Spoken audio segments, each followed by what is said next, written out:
कहते हैं कथा में, और इस बात पर मोहर लगाती हैं सारी बातें कि आपके चाहने से आप ठाकुर जी के नहीं हो पाओगे, ठाकुर जी चाहेंगे तो ही आप उनके हो सकते हो। तो इसका मतलब यदि आप ठाकुर जी के हो गए हो तो इस बात से अपने कमर को थपथपा लिया करो कि ठाकुर जी ने हमको स्वीकार किया है, हम अपनी इच्छा से नहीं हो सकते इनके। ठाकुर जी आपको जब प्रेम भर के देख लेते हैं ना, तभी आपको कथा में रुचि होती है, तभी आपको वृंदावन में रुचि होती है, तभी आपको वृंदावन जाने की इच्छा होती है। रूप गोस्वामी ठाकुर जी का चिंतन कर रहे थे और श्री चैतन्य महाप्रभु का जब उनको प्रथम दर्शन हुआ, उसके बाद से तो बस रट लग गई, अब वृंदावन रहना है। और वृंदावन गए। उनको पता था कि वज्रनाभ ने 3 स्वरूप प्रकट किए, वे वृंदावन में ही हैं परंतु भूमिगत हैं।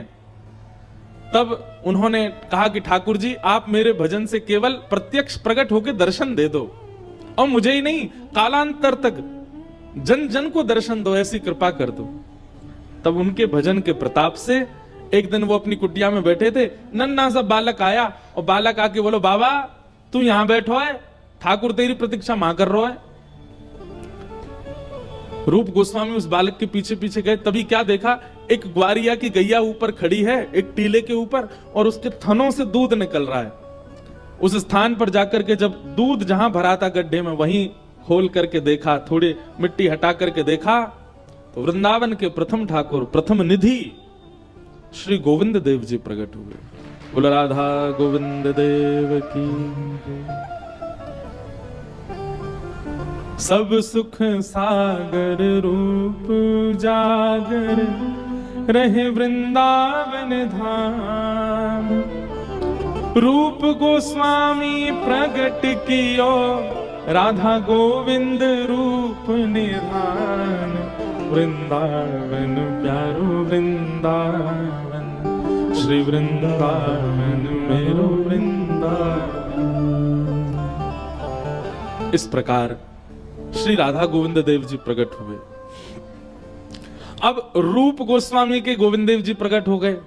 अच्छा, गोविंद देव जी के बारे में ऐसा कहते हैं कि जब वज्रनाभ ने तीनों ठाकुरों के रूप बनवाए, गोविंद देव, गोपीनाथ, मदन मोहन, तो जब मदन मोहन जी को देखा 16,000 रानियों ने, तो उन्होंने कहा इनकी तो कमर बिल्कुल श्री कृष्ण जैसी है।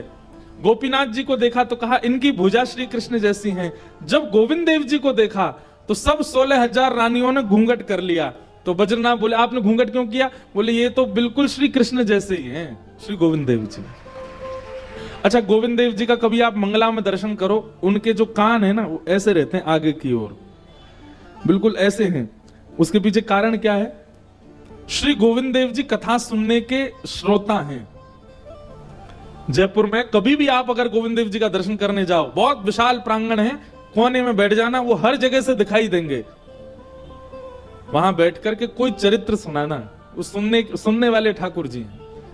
कुछ बालक हैं जयपुर में, हमारी हर साल अकिंचन होती है जयपुर में, अब तो भक्तमाल होगी हर साल। तो श्री गोविंद देव जी वहां श्रवण करते हैं। कुछ बालक हैं, वो तो उनका तो नियम हम बनवाए आए हैं, हर दिन एक बालक जाता है और भक्तमाल का एक चरित्र सुनाता है गोविंद देव जी को। एक बार की बात है, एक व्यास जी कथा कर रहे थे गोविंद देव जी के सामने, तो कुछ चरित्र हुए। उसके बाद व्यास जी बोले अब हम आगे के चरित्र जो हैं अगली बार जब आएंगे तब सुनाएंगे, बहुत ध्यान से सुनना। तो अगली बार व्यास जी आए, व्यास जी आकर के मंच पे बैठे, तो मंच पे बैठते ही उन्होंने कहा कि देखो भैया, पिछली बार हमने अंतिम चरित्र कौन से भक्त का सुनाया था, ये जो बता देगा हम तभी आगे कथा करेंगे, नहीं तो नहीं करेंगे। तो सारे श्रोता एक दूसरे का मुंह देखने लगे, बोले यार हम तो भूल गए इनने कौन सा चरित्र सुनाया था। सब आपस में चर्चा करने लगे, बात करने लगे, कोई भी नहीं बता पाया। तभी सामने मंदिर में विराजमान श्री गोविंद देव जी, प्रसाद लग रहा था तो पर्दा लगा हुआ था, पर्दा के भीतर से श्री गोविंद देव जी बोले आप हरिराम व्यास जी का चरित्र सुना रहे थे। तब उन्होंने देखा, बोले ओहो, यहां श्रोताओं से मतलब नहीं है, ठाकुर कथा सुनता है। तब आगे चरित्र सुनाया। ऐसे श्री गोविंद देव जी। फिर रूप गोस्वामी के जब गोविंद देव जी प्रकट हो गए, तो रूप के ही भाई हैं सनातन गोस्वामी, उनके मन में भाव आया, बोले जय जय, आप इनके लिए प्रकट हो गए, हमारे लिए भी हो जाओ। सनातन गोस्वामी मथुरा में यमुना जी के तट पर बैठ के भजन करते थे। एक मैया के यहां भिक्षा लेने जाते थे। उसी मैया के यहां त्रिभंग ललित ठाकुर जी विराज रहे थे, वही मदन मोहन जी थे। सनातन गोस्वामी जब भिक्षा लेने जाते तो किवाड़ खोल के मैया जब देने आते, सामने ही ठाकुर जी का दर्शन होता। अब मदन मोहन जी, हम यदि ठाकुर जी को देखेंगे ना तो हम देख के चले जाएंगे। ठाकुर जी यदि हमको देख लेंगे तो हम वहीं स्थिर हो जाएंगे, हम जा नहीं पाएंगे वहां से। कभी ऐसा हो कि वृंदावन आप गए और ठाकुर जी के सामने खड़े है कि हिलवे कोई मन नहीं करे, वहां से निकलवे कोई मन नहीं करे, तो यूं ही सोचियो कि ठाकुर जी ने तुमको देख लियो, यही हमारे हिल नहीं पा रहे हो, और मंदिर में पहुंच के जावे की इच्छा है गई, निकल गए बाहर, तो यूं ही सोचिए तुम ही देख के आए, ठाकुर जी ने नहीं देखा आपको। कई दर्शनार्थी ऐसे होते हैं, घूम घूम के आते हैं, फिर से कुछ चीज पकड़ लेंगे, कहीं छुप के खड़े हो जाएंगे, हमें कोई बाहर नहीं कर दे, इसका मतलब यही है ठाकुर जी उसको देख रहे हैं। तो सनातन गोस्वामी तो ऐसे हो गए, भिक्षा लेने के बाद भी वहीं खड़े रह गए। मैया बोली बाबा जाओ, भिक्षा दे दी, अब तो जाओ, लेकिन सनातन गोस्वामी हिल नहीं पावे। अब तो वही चिंतन चलने लगा, कैसे स्वरूप, कैसा मुखमंडल, कैसे भुजा, कैसे चरण, कैसी ग्रीवा, कैसे वक्ष। अब तो सनातन गोस्वामी रोज इसी लोभ में जाते कि हमको भिक्षा मिले और हम उनका दर्शन करें। देखते देखते एक दिन सनातन गोस्वामी बोले जय जय, जब इतना प्रेम कर ही रहे हो हमसे तो फिर आ जाओ हमारे पास। और उसी रात्रि में श्री मदन मोहन जी, वो जो मैया सेवा करती थी, उनके स्वप्न में गए और स्वप्न में जाके बोले मैया कल जब बाबा भिक्षा लेवे आवे, सुबह को भिक्षा के रूप में मुझे प्रदान कर दी। मैया बोली मेरी सेवा से आप प्रसन्न नहीं हो? बोले नहीं, बहुत प्रसन्न हूं मैया, लेकिन तेरे तो कछु दिन ही रह गए, तो कछु दिना बाद चली जाएगी, फिर मेरी सेवा कौन करेगा? तो मैं तो पहले ही अपनी व्यवस्था कर रहा हूं, वो बाबा के पास मुंह दे दे। और अगले दिन जैसे ही वे आए, रोती विलकती मैया मदन मोहन जी को हृदय से लगा करके लेके गई और श्री सनातन गोस्वामी को प्रदान कर दिए।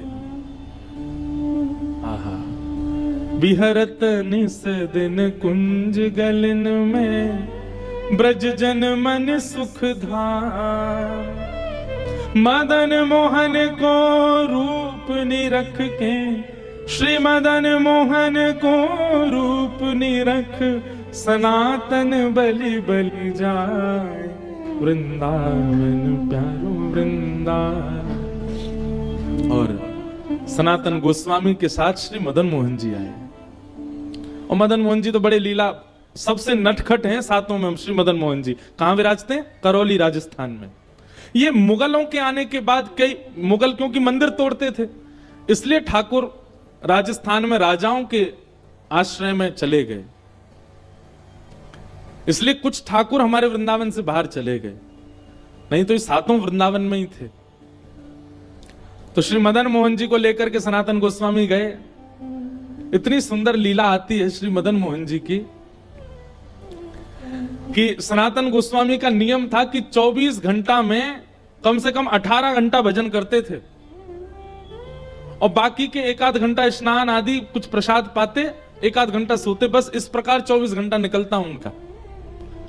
अब मदन मोहन जी को ले आए, अपनी कुटिया में विराजमान कर दिया। ये कथा हमने कई बार सुनाई है कथा में।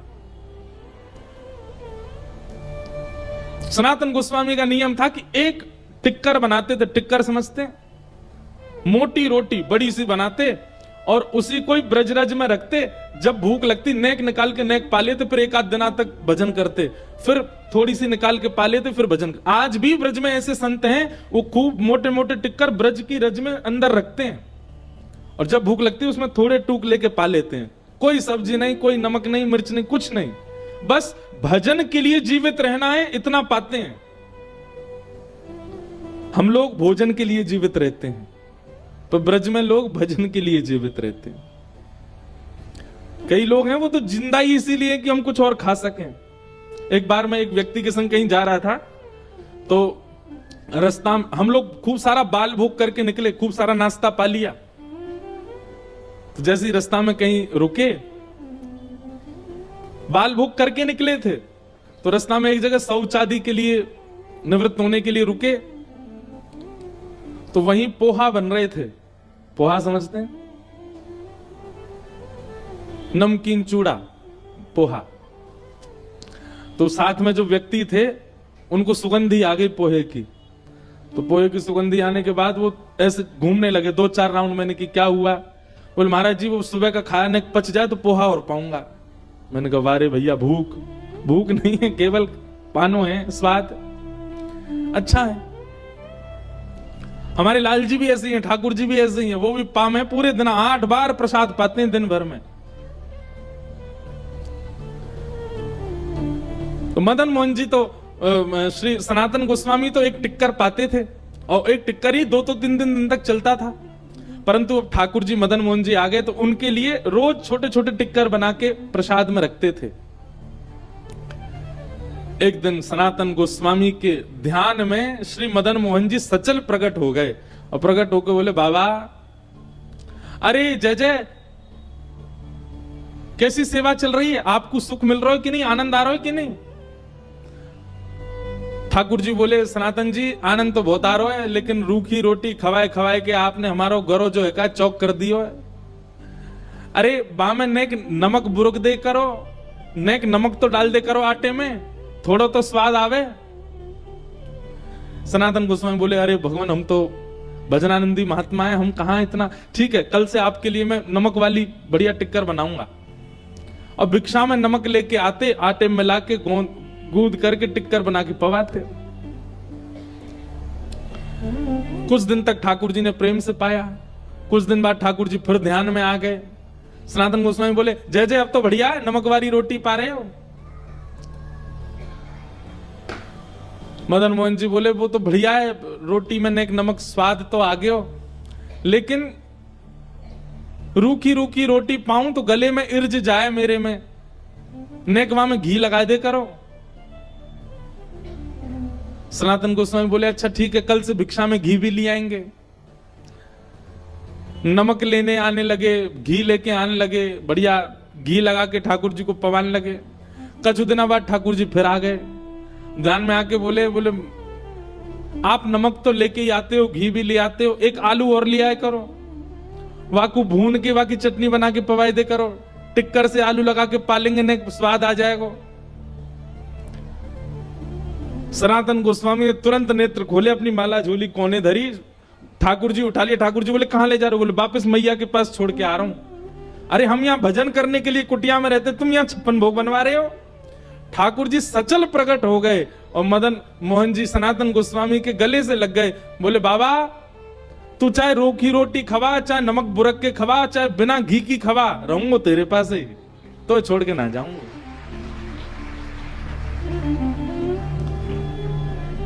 ऐसे हमारे वृंदावन के दूसरे ठाकुर बिहरत निस दिन कुंज गलिन में, ब्रज जन मन सुख धाम, मदन मोहन को रूप निरख, सनातन बलि बलि जाए, वृंदावन प्यारो वृंदावन, श्री वृंदावन मेरो वृंदावन।